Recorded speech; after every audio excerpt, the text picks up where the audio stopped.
Good morning students. मैं संजीव मिश्रा, सहायक प्राध्यापक वाणिज्य, Pentium point technical college Rewa, आपसे पुनः ऑनलाइन क्लास के लिए प्रस्तुत हूँ। आप सभी घर में अपने सुरक्षित होंगे और हाथ जरूर धो रहे होंगे। और अभी जैसे इन्वायरमेंट है काफ़ी सारा ह्यूमिडिटी गर्मी का, तो आप सभी प्लीज़, आप सभी से रिक्वेस्ट है कि बहुत ज़्यादा ठंडी चीज़ें ना लें, मटके का पानी ही पिए। क्योंकि जो कोविड-19 की सिचुएशन है, उस सिचुएशन के कारण से आप सभी सुरक्षित रहें, क्योंकि रीवा में भी धीरे धीरे जो बाहर से लोग आ रहे हैं, ये समस्याएं बढ़ रही हैं। तो कोशिश ये करें कि मास्क लगाए रखें और सबसे लगभग 1 मीटर की दूरी बनाए रखें। और ग्रुप मीटिंग तो बिल्कुल ही ना करें, सेल्फ स्टडी मेंटेन रखें, फ़ोन पे बात कर सकते हैं। होपफुल। आज बात करते हैं हम उत्पाद मिश्र की। उत्पाद मिश्र सामान्य रूप से किसी भी संस्था द्वारा बेचने योग्य या मार्केटिंग योग्य उत्पादों की एक पूर्ण सूची होती है, जिसके माध्यम से वह एक ही फ्लोर के नीचे या एक ही ब्रांड नेम पर मल्टीपल यूनिट्स को प्रोड्यूस कर सके। इस प्रक्रिया में सामान्य रूप से कई ब्रांड्स हैं, जैसे फिलिप्स है, बजाज है, सूर्या है, इन हेवल्स है। ये मल्टीपल तरह के प्रोडक्ट्स यूनिट्स को डिलीवर करते हैं। ये सब प्रोडक्ट मिक्स की एक्टिविटीज़ के अंतर्गत आते हैं। इनकी बहुत सारी प्रोडक्ट रेंज इन्वॉल्व होती है।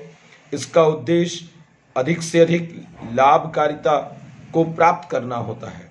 और इसी विचार के साथ बहुत से विचारकों ने ये भी कहा है कि प्रोडक्ट मिक्स की एक्टिविटी एक वह एक्टिविटी है जिसके माध्यम से एक कंप्लीट रेंज ऑफ प्रोडक्ट्स को डिलीवर किया जा सके, जिसका ऑब्जेक्ट वस्तुओं को अधिक से अधिक मात्रा में ग्राहकों तक पहुंचाना है और ग्राहक को ये या उपभोक्ता को ये याद दिलाना है कि वह जो भी वस्तु उपयोग करना चाह रहा है वो एक पर्टिकुलर ब्रांड्स के साथ मिल जाएगी। वो ब्रांड हम है मतलब इसमें हिंदुस्तान लीवर है, इसमें आपका फिलिप्स है, इसके अतिरिक्त सूर्या है, बजाज है, ऐसे भी बहुत सारे ब्रांड्स और भी नेम हैं। टाटा भी आपको मल्टीपल यूनिट्स को प्रोड्यूस करता है। कंपेयर प्रोडक्ट रेंज कम है पर वहाँ सर्विसेज बहुत मिलती हैं। इसके अतिरिक्त प्रोडक्ट मिक्स की विचारधारा पर अगर बात करें तो प्रोडक्ट मिक्स कंपनी द्वारा विक्रय हेतु प्रस्तुत किए गए कंप्लीट यूनिट्स जो उसके पास रेंज है उसकी लिस्ट है। इस विचारधारा के साथ विलियम जेम्स टेंट ने अपना पक्ष रखा है कि एक कंप्लीट लिस्ट बना लेना ही और उसको उपभोक्ता योग्य या उपभोग योग्य बनाए रखने की भी एक्टिविटी प्रोडक्ट मिक्स के अंतर्गत आती है।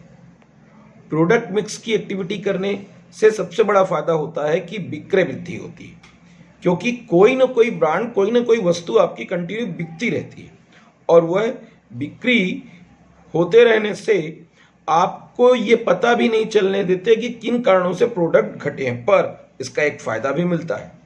लाभ किन कारणों से घट रहा है, इसके लिए उस प्रोडक्ट की जब सेल कम होगी तो उसके नए इनोवेशंस को इन्वॉल्व करके प्रोडक्ट रेंज को फिर से मेंटेन किया जा सकता है। लेकिन ऑर्गेनाइजेशंस के लॉस रिड्यूस होने से बच जाते हैं। फिर सेल्स स्टेबिलिटीज को भी मेंटेन करने का ऑब्जेक्ट है। उसका उद्देश्य अधिक से अधिक विक्रय स्थायित्व बनाए रखना है, ज़्यादा से ज़्यादा यूनिट्स को बेचना है और जो भी पुराने पास्ट यूनिट्स बिक रही हैं उस प्रोडक्ट रेंज को और एक्टिविटीज़ को आगे एक्सटेंड करते रहना है और जो प्रोडक्ट बिक रहे हैं उनको सेल्स स्टेबिलिटीज भी मेंटेन करना है।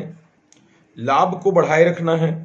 लाभ को इंक्रीज करने के लिए सापेक्षिक जो भी उत्पाद या विक्रय गतिविधियां हैं, sales promotion, advertising activities involve करते रहते हैं। ऐसे बहुत से विज्ञापन भी बनाए जाते हैं जिनके माध्यम से पूरी की पूरी प्रोडक्ट रेंज या प्रोडक्ट लिस्ट को आसानी से वाइफरकेट करके लोगों को बताया जा सके।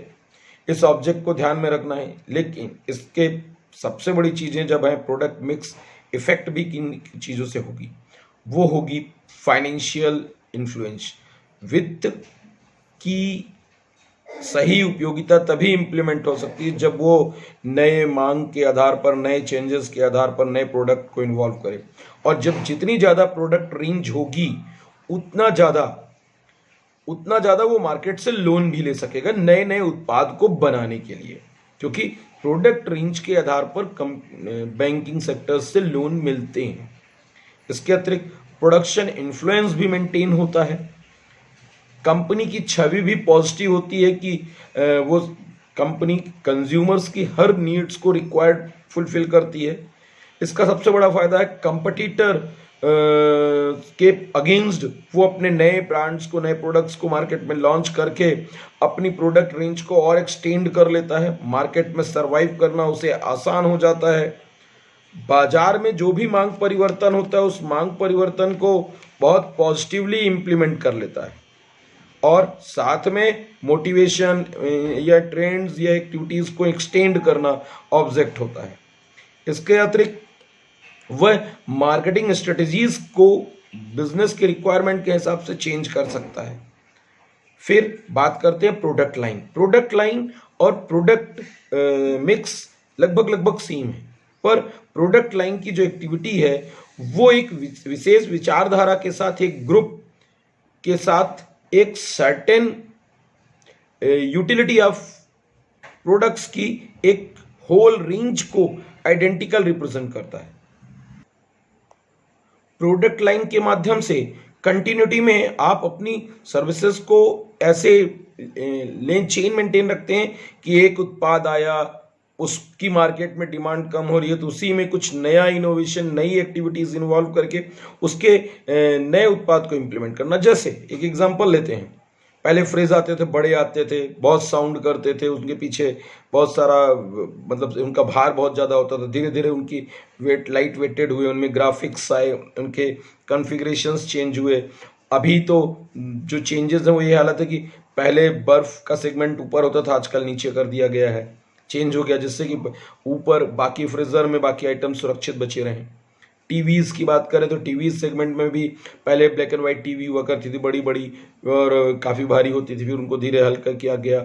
उसके बाद और इनोवेशन कलर हुए, कलर्स के बाद उसमें एलसीडी आए, फिर एलईडी आई, एलईडी के बाद स्मार्ट टीवी आई, स्मार्ट टीवी इसके बाद कर्व टीवीज़ भी आए। अभी इतने हाई टेक्नोलॉजीज़ के साथ टीवीज़ मिलने लगे हैं कि लोग ज़्यादा बेटर कॉन्फ़िगरेशंस, यहाँ तक कि फ़ोन से कमांड मेंटेन हो जाती है और लंबे रेंज में वस्तुओं को उपलब्ध कर सकते हैं। जैसे व्हाट्सएप चला सकते हैं, फेसबुक की डेटा यूज़ कर सकते हैं, यूट्यूब चला लेते हैं, सारी चीज़ों को वो वहाँ पर कॉन्फ़िगर कर लेते हैं। यहाँ तक कि कंप्यूटर भी अटैचमेंट किया जा सकता है। सरलीकरण की बात करते हैं, सामान्य रूप से उत्पाद सरलीकरण की एक्टिविटी वो सारी एक्टिविटी है जो कि प्रोडक्ट लाइन के माध्यम से, सरलीकरण के माध्यम से पूरी प्रोडक्ट लाइंस और वस्तुओं को आइडेंटिकल इम्प्लीमेंट किया जा सकता है। उसका उद्देश्य sales promotion activity, distribution channel activities और किसी भी तरह की चेंजेस में अलाभ प्राप्त वस्तुओं से भी लाभ कमाना है। और इस उद्देश्य से वो स्पेशल टेक्निक्स, नई प्रोडक्ट्स, स्ट्रेटजीज को और ऑर्गेनाइजेशंस को बेनिफिट देने का उद्देश्य है। इससे व्यवसाय को लाभ प्राप्त हो जाता है। अलाभ प्राप्त स्थिति के उत्पादों को स्वयं ही वो बंद करने की विचार में सजेशंस देता है। इसका फायदा ये है कि इंडस्ट्रियल अस्थिरता बढ़ती है, क्योंकि ये जब भी जो उत्पाद लाभकारी नहीं है उसको बंद कर दिया जाए तो ऐसे अगर जल्दी होता है तो संस्था को बहुत ज़्यादा फाइनेंशियल लॉस झेलना पड़ता है। कई बार जो विभिन्न आवश्यकताएं हैं सरलीकरण के कारण से, वो वस्तुओं की नंबर ऑफ क्वांटिटीज़ को कम करने का आदेश भी कर देता है। जब नंबर ऑफ यूनिट्स कम होती हैं तो जो व्यावसायिक आवश्यकताएं उपभोक्ताओं की वो संतुष्ट नहीं होती और उस कारण से वो उन वस्तुओं की बिक्री नहीं हो पाती। फिर प्रोडक्ट डाइवर्सिफिकेशन की बात करें तो उत्पाद विविधीकरण की प्रक्रिया निर्माता द्वारा या विक्रेता द्वारा एक से अधिक वस्तुओं का निर्माण करना है और उत्पाद विविधीकरण की नीति के माध्यम से वो अपने नए नए प्रोडक्ट्स की लंबी रेंज मेंटेन कर सकता है। उत्पाद विविधीकरण के कई प्रकार होते हैं, जैसे प्रोडक्ट रिप्लेसमेंट, एक वस्तु की जगह दूसरे वस्तु बना देना, पुरानी जो लाइन में प्रोडक्ट चल रहा था उसी का अपडेट कर देना, मिलती जुलती उत्पाद लाइनों को नए प्रोडक्ट्स के साथ थोड़ा सा बेटर दूसरे बाजार में बेच देना, फिर मिलती जुलती उत्पाद पंक्तियों में डाइवर्सिफिकेशन मेंटेन करना, जो लोग पहले जानते थे नहीं जानते थे उनकी जगह नई वस्तुओं नई एक्टिविटीज़ को इन्वॉल्व कर लेना, फिर उत्पाद उसको जो सबसे बड़ा ये फैक्टर्स इम्प्लीमेंटेशन होता है वो मैनेजमेंट है। मैनेजमेंट को नए इनोवेशंस नई एक्टिविटीज़ को इन्वॉल्व करने के लिए भी एक्टिविटी इन्वॉल्व की जाती है।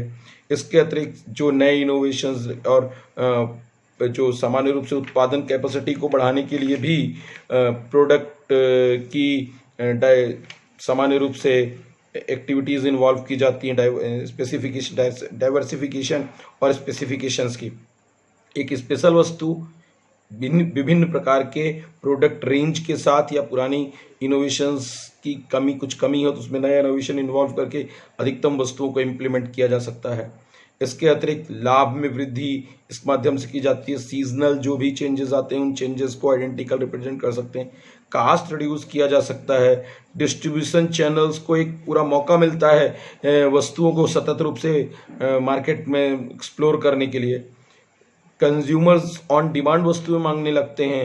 इससे ऑर्गेनाइजेशंस की जो स्टेटस सिंबल है वो इंक्रीज होता है, क्योंकि वो लोग एक प्रोडक्ट लाइन को प्रॉपर मेंटेन करके रखते हैं डाइवर्सिफिकेशन के माध्यम से, और उनके पास ढेर सारी ऐसी प्रोडक्ट वैरायटी होती है जो हर आय वर्ग के ग्राहकों के लिए मददगार हो जाता है। नए उत्पाद भी इससे बनते हैं। लेकिन एक प्रॉब्लम भी आती है कि कोई भी उत्पाद लंबे समय तक मार्केट में ना होने के कारण से संस्था को बहुत सारा फाइनेंशियल नुकसान भी होता है। ग्राहक कई बार रुष्ट होने लगते हैं कि बार बार चेंज कर रहे हैं। डिस्ट्रीब्यूशन चैनल्स के जो एम्प्लॉयज़ हैं उन पर एडिशनल भार पड़ता है, क्योंकि उन्हें हर बार जो मार्केट में राइट ऑफ प्रोडक्ट्स हो रहे हैं उन्हें हटाकर उनकी जगह नए उत्पाद को लाना, तो अनावश्यक खर्चे भी बढ़ जाते हैं। तो ये सामान्य रूप से कहा जाए तो ये बहुत प्रॉब्लम होती है। लेकिन कुछ जगह अच्छी चीज़ें हैं, जैसे होटल इंडस्ट्रीज़ में बहुत अच्छा है। इसके अतिरिक्त और भी जैसे मार्केट हैं, जैसे आपका टोबैको का मार्केट है, वो तो बहुत अच्छे वर्ल्ड में डाइवर्सिफिकेशंस के साथ इम्प्लीमेंट है। वहाँ पर इतनी बड़ी लंबी रेंज है, आईटीसी के प्रोडक्ट्स हैं जो कि कस्टमर्स को हर तरह की वैरायटी और रेंज देते रहते हैं। Thank you. आप सभी बने रहिएगा ऑनलाइन क्लासेस में। थैंक यू इसलिए कहा कि आपने मुझे सुना और अपना कीमती समय दिया। आप सभी से पुनः आग्रह है कि आप सभी अपने आप को कोविड-19 के कहर से बचाए रखें।